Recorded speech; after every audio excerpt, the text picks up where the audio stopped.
Khotbah ini disebut owada. Tidak lazim disebut dengan sutta. Khotbah ini bukan diskurs, bukan percakapan, dialog, bukan sermon, tetapi disebut owada. Owada artinya instruction, anjuran, arahan, yang seharusnya kita latih dalam kehidupan ini untuk mencapai kebebasan. Khotbah beliau yang pendek ini disebut owada patimokkha. Ibu, bapak, dan saudara, memang tidak mengherankan kalau pada peristiwa yang langka itu, guru agung kita memberikan khotbah sangat pendek. Karena yang mendengar adalah para arahat semua. Mereka yang telah mencapai kesucian semua. Mereka yang telah merealisasi kebebasan dari penderitaan. Meskipun instruksi itu tidak perlu panjang lebar. Mungkin berbeda untuk kita yang perlu penjelasan panjang lebar. Ibu, bapak, dan saudara, instruksi yang diberikan oleh guru agung kita itu sering disebut sebagai intisari ajaran agama Buddha.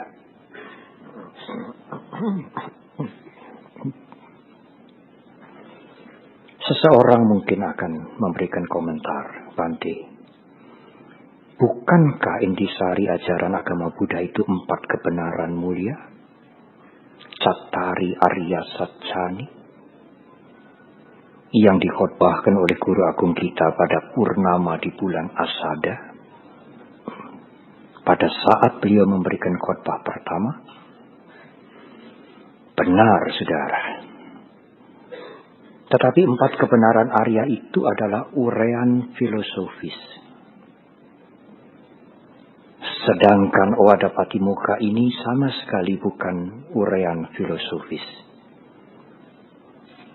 Khotbah Sang Buddha yang pendek pada saat purnama di bulan Magha ini adalah arahan, petunjuk, instruksi yang harus kita latih. Oleh karena itu, meskipun instruksi, meskipun dalam format instruksi, bukan uraian filosofis, owada patimokkha sering disebut intisari agama Buddha.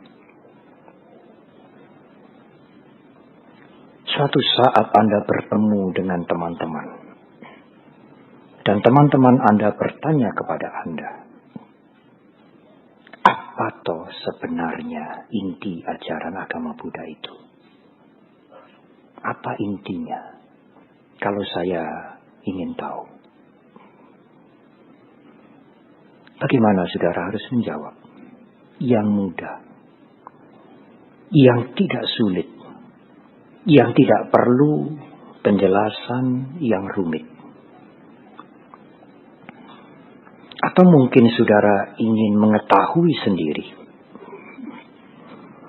Saya ini kenal dengan agama Buddha sudah lama.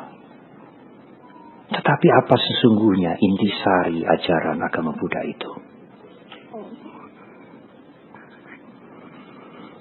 Ibu, bapak, dan saudara bisa menjawab dengan sederhana, dengan singkat. Inti ajaran agama Buddha itu adalah yang pertama, jangan berbuat jahat. Yang kedua, banyaklah berbuat yang baik. Yang ketiga, bersihkan pikiranmu sendiri. Itulah inti ajaran agama Buddha. Apakah sulit untuk menangkap ini, Ibu, Bapak, dan Saudara? Tidak ada yang sulit, tidak ada yang aneh. Jangan berbuat jahat. Sebenarnya adalah ajaran yang universal. Ajaran atau anjuran, petunjuk ini berguna sepanjang masa. Ratusan ribuan tahun yang lalu, sekarang kemudian. Jangan berbuat jahat. Secara lebih rinci, Ibu Bapak dan Saudara, apakah yang dimaksudkan dengan jangan berbuat jahat? Sabab papasa akaranang. Jangan membunuh yang pertama. Karena kehidupan itu sangat berharga. Meskipun lemah, meskipun kecil. Tidak ada alasan bagi kita untuk membunuh. Yang kedua, jangan mencuri. Karena semua orang membutuhkan kebutuhan hidupnya, seperti juga kita. Mengapa kita harus mencuri? Yang ketiga, jangan berbuat asusila. Karena perbuatan itu merugikan orang lain dan merugikan kita sendiri. Yang keempat, jangan berbohong. Karena semua orang ingin diperlakukan dengan jujur. Yang kelima, jangan minum atau makan yang menghilangkan kesadaran. Di dalam bahasa Pali, berusaha tidak membunuh, tidak mencuri, tidak berbuat yang asusila, tidak berbohong dan tidak mabuk. Ini disebut dengan warita sila. Sila yang pasif. Tidak membunuh, tidak mencuri, tidak berbuat yang asusila, tidak berbohong, tidak mabuk. Tetapi ada sila yang aktif, Ibu Bapak dan Saudara. Dalam bahasa Pali disebut carita sila. Apakah sila yang aktif itu? Sila yang berwujud, yang berupa kewajiban moral kita. Yang pertama, tidak hanya tidak membunuh, itu adalah sila yang pasif. Tetapi sila yang aktif adalah tidak hanya tidak membunuh, tetapi juga menolong makhluk-makhluk yang menderita. Mempunyai meta karuna. Itu sila yang aktif. Tidak hanya tidak mencuri, tetapi juga mempunyai sila yang aktif. Kalau hanya tidak mencuri, itu pasif. Apakah yang aktif? Tidak hanya tidak mencuri, tetapi juga berdana. Menolong, membantu, dan mempunyai mata pencaharian. Seseorang yang tidak mempunyai mata pencaharian akan mudah untuk mencuri. Yang ketiga, tidak hanya tidak berbuat asusila, itu sila yang pasif, warita sila. Tetapi juga ada sila yang aktif, carita sila. Apakah itu? Tidak hanya tidak melakukan yang tidak susila, tetapi membangun kehidupan rumah tangga yang harmoni. Menghargai wanita dan pria dengan sikap yang sama. Itu carita sila, sila yang aktif. Apakah yang keempat? Tidak hanya tidak berbohong, tetapi juga mengucapkan kalimat-kalimat yang baik. Tidak membiasakan untuk berbicara sinis, suka menyindir, mengancam, mengucapkan kata-kata yang menusuk perasaan orang lain. Meskipun itu baik, gunakanlah ungkapan-ungkapan yang baik, yang menyenangkan, yang sopan. Berlakulah jujur. Tidak hanya tidak berbohong, tetapi berkata-kata yang baik dan berlaku jujur. Yang kelima, yang pasif adalah tidak mabuk, tidak makan atau minuman yang menghilangkan kesadaran. Orang sering menjelaskan, Pancasila Buddhis itu kan disusun dari yang paling penting, kemudian yang kurang penting. Sering ada orang mengatakan demikian. Yang paling penting jangan membunuh. Yang paling rendah, jangan mabuk. Orang menganggap tidak makan atau minuman yang memabukkan itu sila yang paling rendah. Apakah benar, Ibu, Bapak, dan Saudara? Saya baru membaca beberapa hari yang lalu. Akibat narkoba, setiap hari kurang lebih 43 orang mati. Tiap hari di Indonesia ini. Bukan hanya tiap minggu, bukan hanya tiap bulan, tiap hari.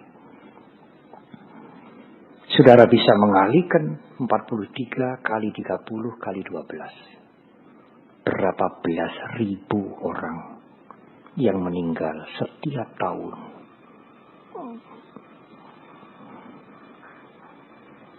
Bukankah kita ikut prihatin? Apakah kita tidak ikut prihatin, Ibu, Bapak, dan Saudara? Ibu, Bapak akan mengatakan, nanti kami jauh dari narkoba. Anak-anak kami, keluarga kami juga jauh. Benar, Ibu, Bapak, dan Saudara. Tetapi meskipun jauh, hati-hati. Keluarga Anda bisa menjadi korban. Wah, tidak mungkin, Bante. Mungkin. Saya teringat kalau tidak 2 tahun, 3 tahun yang lalu. Sehari menjelang tahun baru Imlek. Ada 14 orang jalan kaki pagi-pagi di trotoar, di tempat yang sepi. Mereka tidak berhubungan dengan narkoba sedikit pun. Tetapi ada wanita yang mabuk karena baru mengkonsumsi narkoba. Mengendarai mobil dan menabrak mereka. Yang langsung meninggal di tempat kejadian 9 orang. Kalau zaman saya SD ada komik sekali tepuk 7 nyawa. Ini sekali tepuk 9 nyawa. Mereka tidak mengerti narkoba, mereka jauh dari narkoba. Mereka anti segala macam itu, tetapi mereka menjadi korban. Suatu saat kita bisa menjadi korban. Kita harus berhati-hati. Kita mempunyai kepedulian dengan keadaan masyarakat. Karena menurut Paticca Samuppada, semuanya saling berhubungan. Bukannya tidak mungkin keluarga kita menjadi korban. Tidak mabuk, tidak narkoba. Itu sila pasif. Apakah yang aktif? Tidak hanya tidak minum atau makan yang memabukkan, tetapi makan dan minum yang sehat dan menjaga kesadaran dengan bermeditasi. Itu adalah carita sila. Sila yang aktif.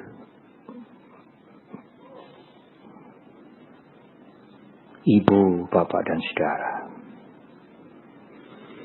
Memang sulit. Tetapi yang sulit itu bukan berarti tidak mungkin. Untuk bisa menjaga sila, baik yang pasif maupun yang aktif. Sang Buddha memberikan kunci. Kuncinya adalah Khanti dan Wirya. Apakah kanti itu? Kanti artinya kesabaran. Wirya, semangat, usaha yang sungguh-sungguh. Kalau saudara hanya kanti sabar saja, tanpa usaha, itu kemalasan. Tidak akan mendapatkan apa-apa. Sabar tetapi tidak berusaha apapun. Tidak hanya urusan sila. Meraih cita-cita. Apapun kalau hanya sabar menunggu.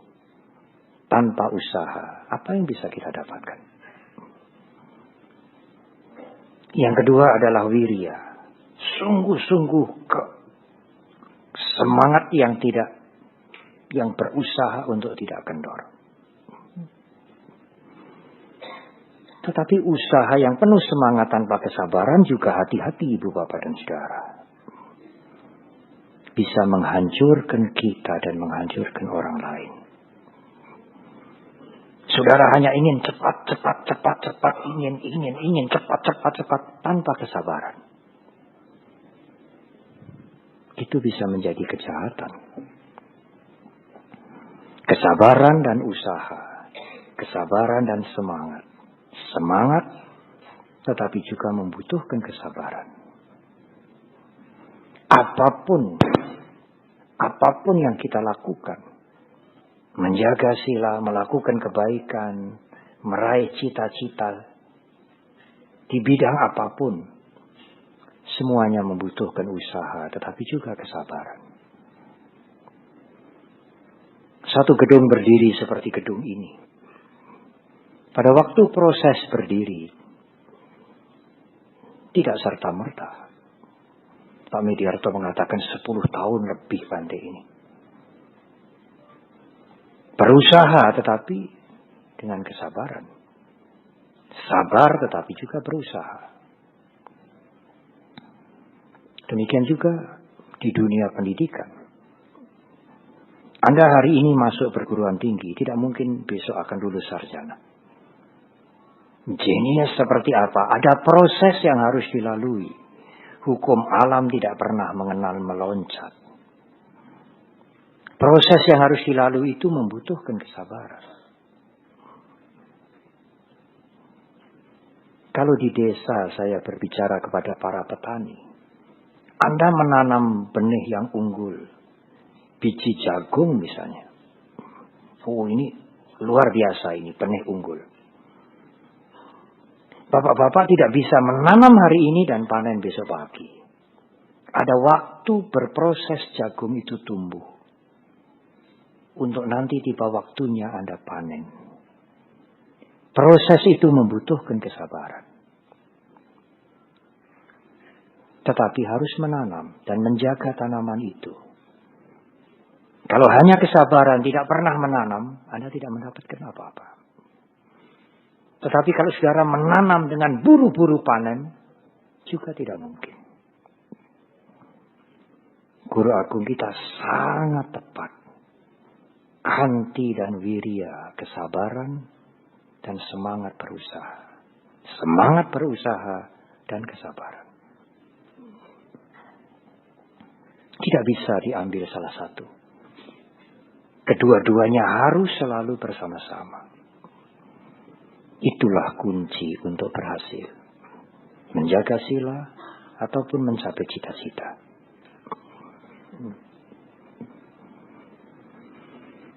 Ibu, bapak dan saudara. Tetapi kadang-kadang kita merasa tidak melanggar sila. Kadang-kadang kita merasa tidak berbuat jahat. Tetapi ingat, apa akibat dari perbuatan kita? Kalau akibat perbuatan kita itu merugikan orang lain, itu kejahatan, ibu bapak dan saudara. Meskipun seolah-olah tidak melanggar sila.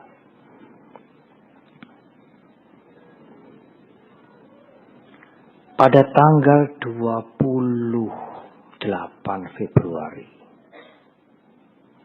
saya diundang oleh Romo Sindunata yang suka menulis di Kompas, seorang pastor Katolik. Beliau tinggal di Kaliurang, membina rumah budaya. Di Jogja banyak rumah budaya yang diberi nama Omah Petruk. Luas, cukup luas. Semua umat beragama bisa pinjam untuk kegiatan tentu yang baik. Di sana ada langgar, namanya Langgar Gus Dur. Di tempat itu ada pura. Di tempat itu ada patung wanita yang konon katanya cikal bakal desa itu. Namanya Mbok Turah. Turah itu lebih-lebih. Tapi Romo mengatakan, tetapi kami umat Katolik menganggap Mbok Turah ini Maria Jowo. Lalu kami diundang untuk meresmikan di rumah budaya Romo Sindunata itu patung Maitreya. Yang meresmikan seorang biksuni. Saya ikut hadir dan membaca parita pendek. Padepokan itu asri sekali. Tetapi saya mendengar suara riuh rendah. Saya bertanya, itu suara apa, Romo? Ya itulah, Bante. Dari pagi sampai sore, sampai jam 5, jam 6, tidak pernah berhenti. Saya diajak melihat. Truk-truk banyak sekali dan kemudian apa itu? Alat pengeruk itu. Di tempat kami namanya begu. Memang betul-betul begu itu. Mereka itu mengeruk pasir Merapi dari pagi sampai sore, pagi sampai sore. Kemudian mereka yang membantu Romo Sindu itu mengatakan, kami sudah mengatakan Bante agak ke sana, karena kalau pasirnya dikeruk kemari, padepokan itu berada di pinggir Sungai Boyong yang datang dari puncak Merapi. Padepokan itu berada di Kaliurang, di pinggir Sungai Boyong. Kalau mereka mengeruk kemari Bante, padepokan ini akan longsor, habis masuk sungai. Dan kalau mereka mengeruk pasir tanpa aturan, nanti kalau musim hujan datang, air menggenang di sini. Tidak bisa turun ke bawah karena yang dikeruk sebelah ini. Seenaknya sendiri. Sehingga kampung-kampung yang di bawah tidak mendapatkan air. Mereka tidak merasa melanggar sila. Mereka tidak merasa berbuat jahat. Feel good, but not doing good. Merasa enak, tetapi tidak melakukan yang baik. Saya tanya kepada Romo, apakah tidak ada yang memperingatkan? Ya Bante, lurah, camat, polisi, diam saja. Tahu sama tahulah, kong kali kong. Ibu, bapak dan saudara, sering kita melakukan sesuatu. Tidak membunuh, tidak mencuri, tidak berzina, tidak berbohong, tidak mabuk. Seolah-olah kita tidak berbuat jahat. Tetapi apakah kita sudah berpikir bagaimana akibatnya untuk orang lain? Kalau perbuatan kita merugikan orang lain, itu kejahatan.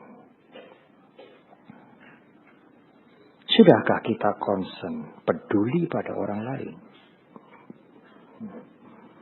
Iya Bante, tapi kan kita peduli pada kantong kita juga toh.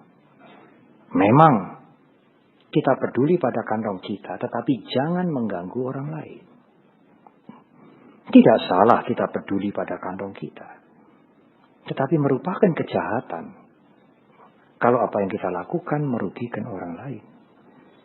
Feel good, merasa baik, but not doing good. Tapi tidak melakukan yang baik. Karena berakibat merugikan yang lain. Saya akan memberikan satu contoh lagi. Beberapa waktu yang lalu, saya diundang untuk peringatan 1000 hari meninggalnya seorang pandita di Sukoharjo. Namanya Romo Sukemi. Dalam hidupnya Romo Sukemi ini mengajar meditasi. Meditasi Vipassana. Umat awam, bukan biku, bukan samanera. Tidak hanya umat Buddha. Berbagai agama, berbagai umat beragama datang pada dia. Belajar meditasi dan mendapatkan manfaat. Maka saya berpikir, dalam rangka mengenang Romo Sukemi almarhum, Patidana peringatan 1000 hari, saya akan menguraikan dhamma sedikit mendalam tentang Vipassana. Memang tidak mudah. Tidak mudah untuk mengerti. Tidak mudah juga untuk menguraikan. Saya berusaha dengan kalimat yang semudah mungkin. Sejelas mungkin. Karena saya pikir uraian ini tepat untuk memperingati 1000 hari.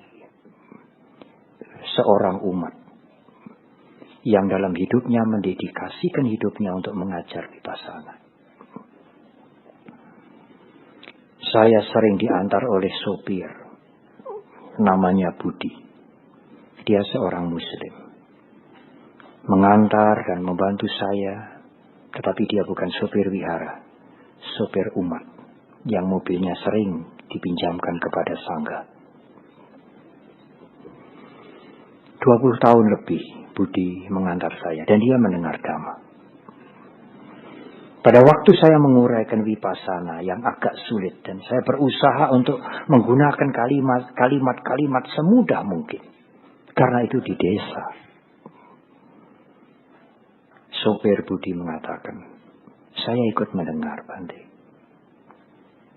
Tetapi saya melihat ada seorang umat Buddha yang ikut duduk di ruangan itu.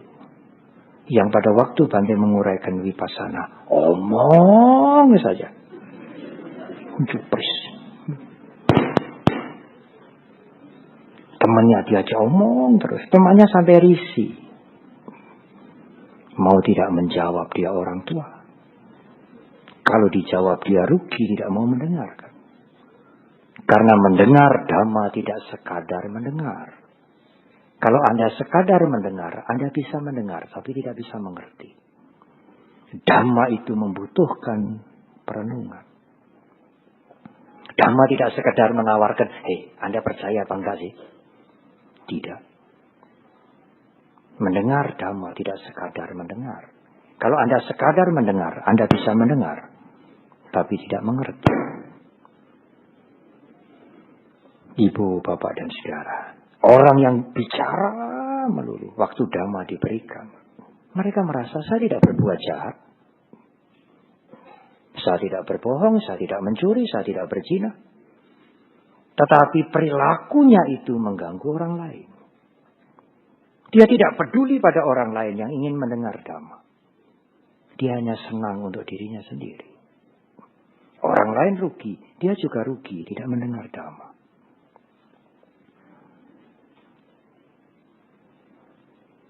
Seolah-olah tidak berbuat jahat. Tetapi apa yang dia lakukan adalah kejahatan.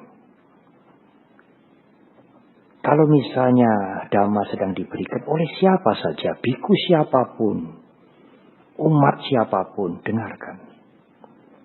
Kalau Anda tidak bisa mengerti seluruhnya, ada bagian yang akan berguna. Kalau Anda sama sekali tidak mengerti, diam saja. Supaya Anda tidak mengganggu yang lain. Beri kesempatan yang lain untuk mendengarkan. Karena dengan diam adalah menghormat Dhamma. Hanya diam, saudara sudah melakukan kebajikan. Meskipun saudara tidak bisa mengerti. Oleh karena itulah ibu bapak dan saudara, alangkah indahnya. Sebelum kita melakukan sesuatu, kita berpikir sebentar, diam sebentar. Apakah akibat dari perbuatan saya ini? Apakah akibat dari omongan saya ini nanti? Kalau memang menyakiti orang lain, merugikan orang lain, tidak. Tidak usah saya ucapkan, tidak usah saya lakukan. Karena itu adalah kejahatan. Tidak melakukan perbuatan jahat, itulah sila yang pasif. Sabapapasa karanang. Kusala supasampada, banyak berbuat baik. Itu adalah sila yang aktif. Carita sila. Tetapi saudara, satu hal yang terakhir. Kalau yang terakhir ini tidak saya uraikan, bukan agama Buddha. Yang terakhir ini adalah mahkota ajaran agama Buddha. Puncak ajaran agama Buddha. Yang manapun, Mahayana, Theravada, Tibetan, yang manapun, sama. Kalau saya hanya menguraikan jangan berbuat jahat, banyaklah berbuat baik. Selesai. Bukan agama Buddha. Seperti yang lain-lain. Justru puncak ajaran Guru Agung kita adalah bersihkan pikiranmu sendiri. Ini bukan pilihan ibu bapak dan saudara. Membersihkan pikiran sendiri bukan pilihan, bukan sukarela sebenarnya. Tetapi keharusan. Mengapa keharusan? Karena semua perilaku kita datangnya dari pikiran kita. Penderitaan itu bersumber pada pikiran kita. Kebahagiaan juga bersumber dari pikiran kita.